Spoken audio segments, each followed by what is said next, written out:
Hello everyone, Tallie and Farrell here from Board of It, and today we're going to be bringing you our preview of the game Lands of Galzyr, which is now live on Gamefound. This prototype copy was sent to us by the designers who are with Snowdale Design, and this is, to use the blurb on the back of a box, narrative adventuring in an open world. And this is very much a story-driven game, very reminiscent of three games in particular, I think. Seventh Continent, Sleeping Gods, and Forgotten Waters. Yeah. In essence, you've got the app integration from Forgotten Waters, where you'll be entering entries and the app will be playing you story beats and you make decisions. You have the card system from Seventh Continent, where the game tells you to take cards out and put them back in. And this is how you get quests or items or things like that, accomplices you also get.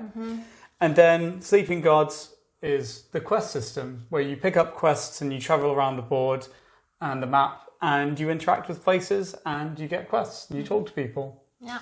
So we will now go straight into our setup to show you how it looks.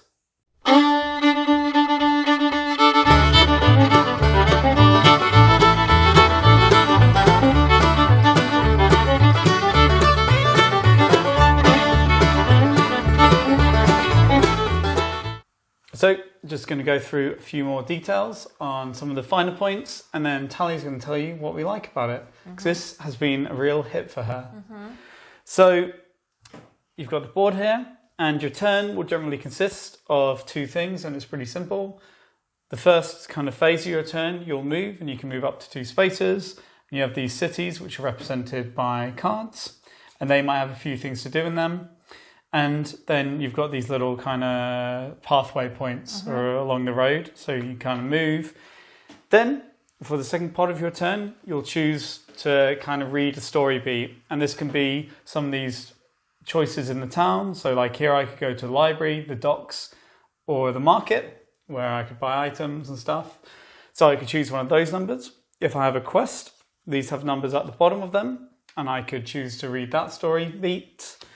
Or if you have really like nothing else going on, you could do an event card and you kind of go through, and it will likely be an event for the grasslands, which is where this kingfisher is at the moment. And then you read the story beat, and you'll often have choices, or it'll say, do you have this tag? And throughout the game, you're going to have these little tags on cards you have. So my character has a tag of scholar or dive.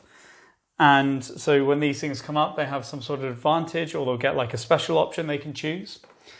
And regardless if you have this or not, you'll get a few options. You know, I don't know, do you want to attack the bandits head on, or do you want to sneak round? And then on your character board, you have these skills. So you have 6 different types of skills, and if you have these pegs in them, depends how well versed you are in them. So when you do a challenge to see how you do in the story, you'll roll dice, and you have these 5 basic black dice. And then for every skill, that's either the skill that you've chosen to use, or ones that are adjacent on this circle to that skill, you get to swap out these dice for better dice, basically, which are these specially colored dice which relate to the skills. And they just have a higher chance of you rolling successes for that skill. And a success is measured by just the matching symbol. So you might have a book or an eyeball or a TP, we think. I call it a science flask, but we're not sure. It's a survival skill. Survival skill. Could be both. And yeah, how many successes, you enter this into the app, and then it gives you, you know, a story outcome depending on how well you did. And the point of the game is, well, it depends how you play. You can play cooperatively or you can play competitively. And if you play competitive, it's the first to get 8 prestige, and doing these quests or events or just actions or going around the board might give you prestige, usually depending how well you did. If you do really well, you probably get some prestige. So if you're playing competitively, it's a race to get to 8 prestige. And you can also tie, which we actually did in our game, because you get to complete the round first. Or if you play cooperatively, you all work together to get a set amount of prestige in, I think, a set amount of rounds. And that is generally kind of it. You know, it's very story-based and immersive. So you could say there's not like a great deal of game here, but a lot of the enjoyment comes from the story and the choices you make and the skill system. And like you can also collect items as well. So like I have these items here that have these keywords, but also they have things that if I have to do an action that matches. So like I said before, when you choose, it might say sneak around the bandits, and I have a card here that has sneak, and then so I can use it, and it lets me roll a dice, and if I get certain numbers, then I can get more successes basically, or I could get negative successes. Yeah. But yeah, so why don't you tell them what you liked? Yeah, I like so many things about this game that when we first played, I had to write it all down in my little notepad to make sure that I remembered, because I was just really buzzing about all the things that I liked. But maybe just to follow on from the point that you last mentioned about the story being immersive, I'm not typically one to choose story-driven narrative games and these kind of board games that replicate RPG video games, whereas you very much do like that. Yeah, I mean, I have to say that as a side note, I wouldn't say I'm super hot on them as a board game concept. I do like the more in video game form. But usually what I don't like is that these are all games that I would personally rather play solo. Yeah. Because I'm a reader and it's just much easier for me to read it rather than have someone read it to me. Yeah. And that's why Forgotten Wars is so great, because it has like the voice acting. Yeah. But sure. yeah, but yeah, so I agree though that you like them less than me. Like I would play Sleeping Gods on my own. Is what we're trying to say. Whereas you wouldn't. I definitely wouldn't. I'm just someone that's much more driven by tangible goals. And don't get me wrong, I really enjoyed Sleeping Gods when we played. It's really fun. But for me, it's like, we can just get this game out for an hour or 2 hours, and there's no real end goal. It doesn't drive me to play it as much as you. Whereas with Lands of Galzyr, I've skipped 2 points now because I'm getting too excited about all the things that I want to say. I guess they tie in, but the fact that you have some kind of tangible goal, and we're pretty competitive people, and the fact that you can play this narrative style game, as a competitive game is a big draw for me, because we are competitive. I just like to have some kind of goal that I can work towards rather than just kind of aimlessly wandering around the map, which other games can feel like for me personally. Yeah. But I do like the other games that we have, but really like that there's a tangible end goal. It really drove me to move around the map and want to collect items so I can do better, so I can get the prestige, and then I can beat Farrell to the end. Well, why don't we can go through our game now where I said we tied, and what happened is Tallie, so if you get 8 you win, and Tallie got to 7 almost immediately. And then she didn't get any for like another hour, and I ended up getting 8 before her, but then she managed to get 1 measly prestige on her final turn. Yeah. And then we tied. Yeah. And it was quite a happy ending in the app, in the story. Exactly. Tallie graciously, I was poor at the time, and so it was like, do you want to buy drinks for everyone in the pub because they all love you as adventurers, or do you want to like just drink alone with the adventurers, like chilling over your glory or whatever? And I was poor, and Tallie's like, "Oh, buy a drink for everyone."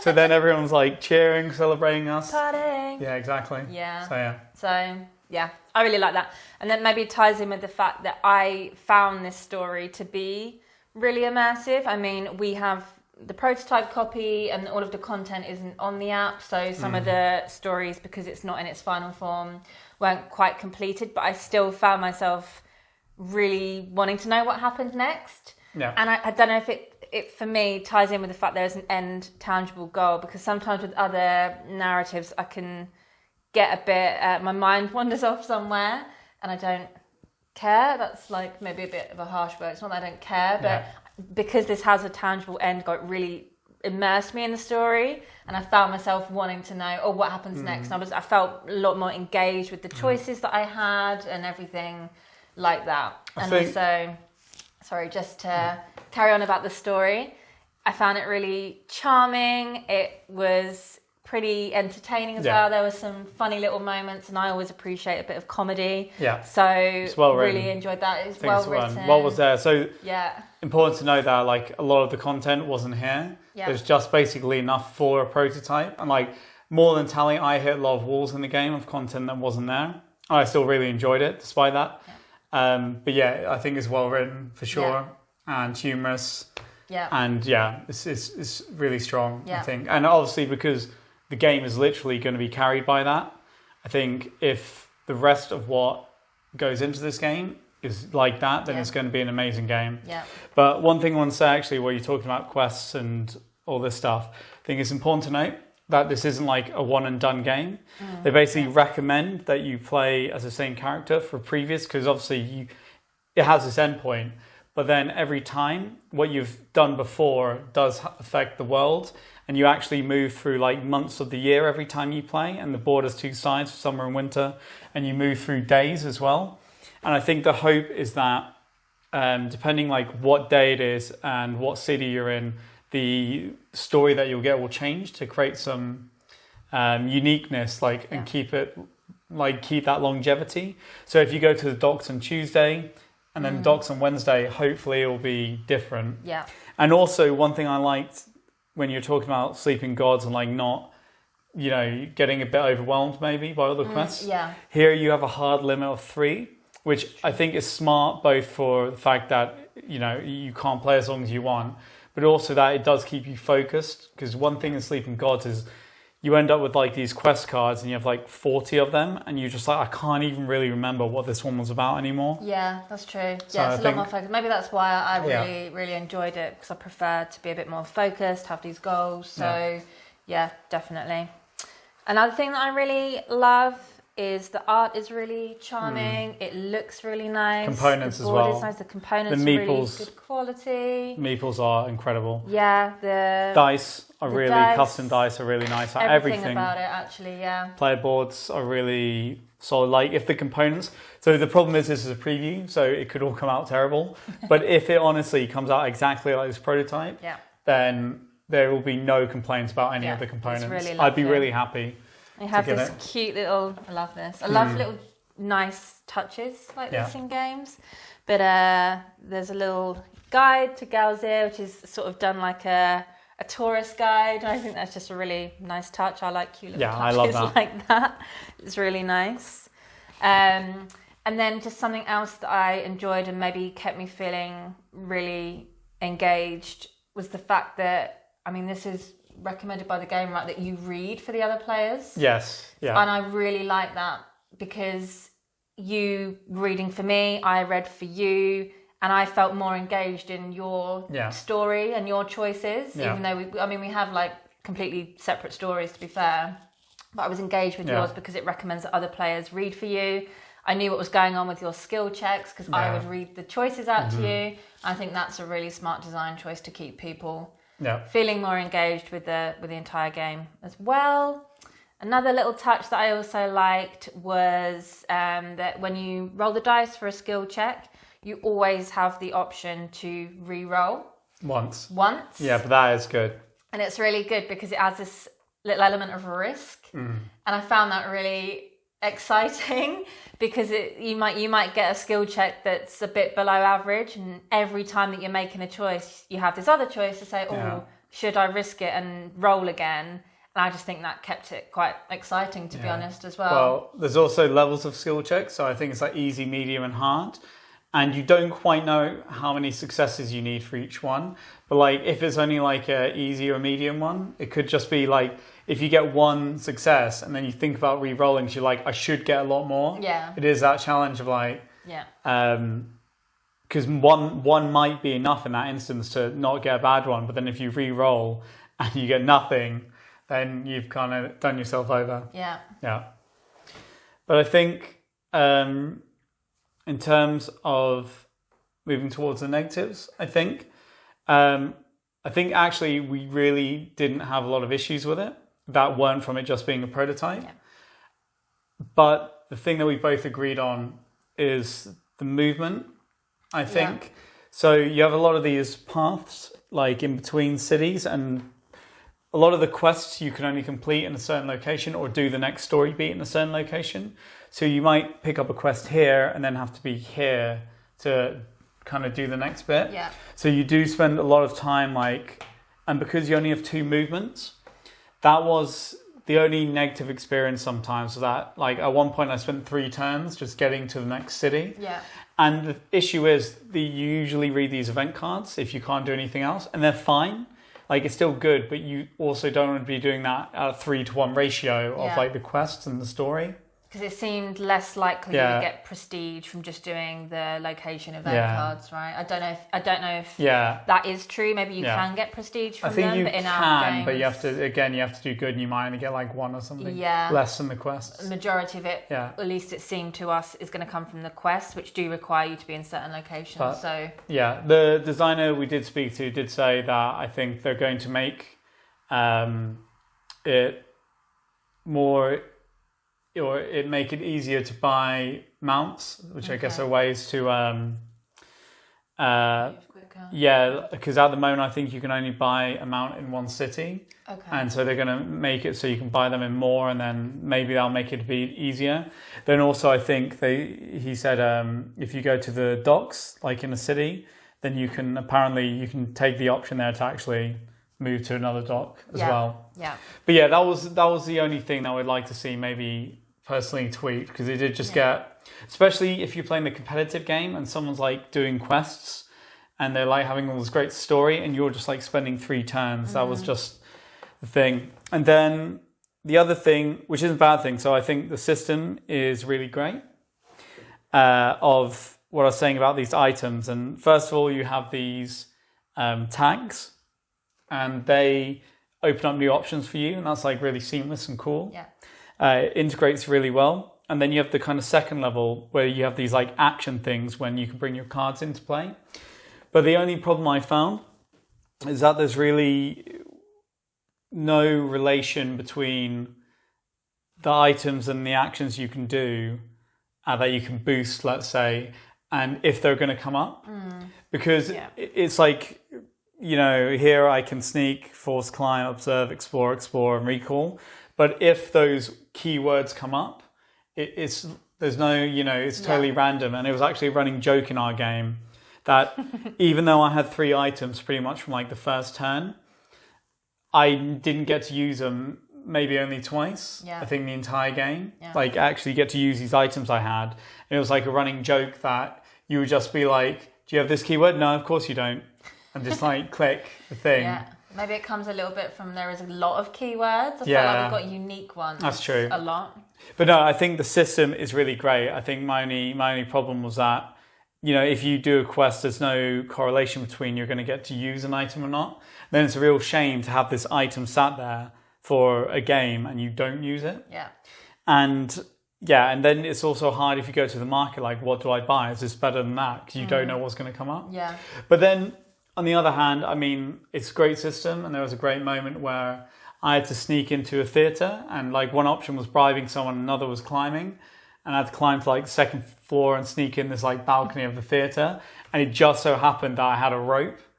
So then I just used a rope and climbed up, and it was really thematic. Yeah. And obviously visual. Yeah. So it worked really well at times, but that's the only thing. It's this double-edged sword, I think, of if you keep it like this, you do have the you keep the immersiveness. And so I think if you started working with that, you'd lose that. So yeah. But honestly, I do like it as a mechanism. One thing I worry as well is maybe after you play it a bit more, maybe it's just from our play, but these locations, because I think if you're playing competitively or if you're playing cooperatively, you're always against the clock, so to speak. Yeah. And I found it really tough for me to go to these locations on the map over trying to do a quest or moving on to the next thing.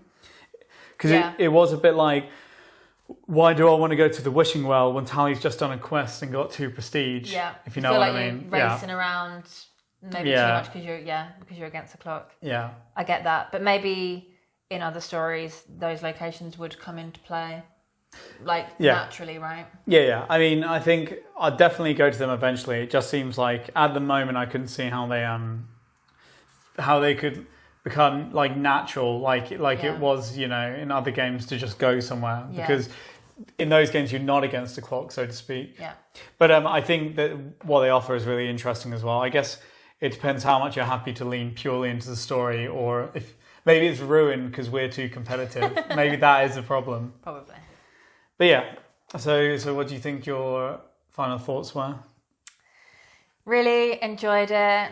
Really would want to continue the adventure. I feel like I bonded with my character. Yeah. I'm not a very imaginative person. Don't really, you know, enjoy fantasy or like too much fiction. But really enjoyed this story, and like you were saying, it's very visual. I could see what was happening in my mind, and that's actually doesn't happen to me very often. Yeah. So I think it's quite a good testament to the story writing and how it really like invoked the whole, like, you know, captured the world very well, and just I thought it was really great game, and potentially my favourite story game I've played, excluding Forgotten Waters, because I think that's a little bit different. But I really liked it. I thought it was really good. What is your final thoughts? Yeah, I mean, I think it's certainly one of the best story-driven games I've played, and it's like, so we got sent this prototype, and at the time of filming this preview, I don't know if like we'll get a copy for free or not for doing this. So we could have to buy it ourselves, and I honestly think I would. Yeah. I think I would back it on Gamefound, even if we didn't get this copy, just because it was a really strong game, and as long as the rest of the content matches this and the production value stay the same, there's no reason I wouldn't want it in my collection. Yeah. It's just got some of the best bits of the games you mentioned, you know. The card system from Seventh Continent, but much better and cleaner. You know, it's got this app from Forgotten Waters, and that, you know, the story, it makes it really easy to kind of have this big data bank story, and then I guess work on it and add more as you go along. And then just, you know, the general gameplay, it's simple, it's easy, and it's driven by the story, but the story is really great. Yeah. And I mean, the gameplay is really simple, so you could play it with anyone really as well. I think any level. We picked it up really quickly as well. That's another good point. So that honestly, I would, if you like these story-driven games, if you like Sleeping Gods, you know, if you like Forgotten Waters, there's really just, you know, I would say back it if that's your thing. Yeah. I think, you know, if you're not into those kind of games, maybe this, you know, I don't know what would change your mind, but I mean, so anyway, the point is you have someone who doesn't really like these type of games, so to speak, and she really enjoys it, so that should say it all. Yeah. But so that was our preview of Lands of Galzyr, currently on Gamefound, and I think even if you're seeing this video later, it's probably available for a late pledge or pre-order or something. But tell us what you think, and if you want to know any more, we can just let you know. Just comment down below. Ask us questions. Yes, and if this was helpful, we'd really appreciate it if you could like and subscribe. And thank you for watching. Bye. Bye-bye.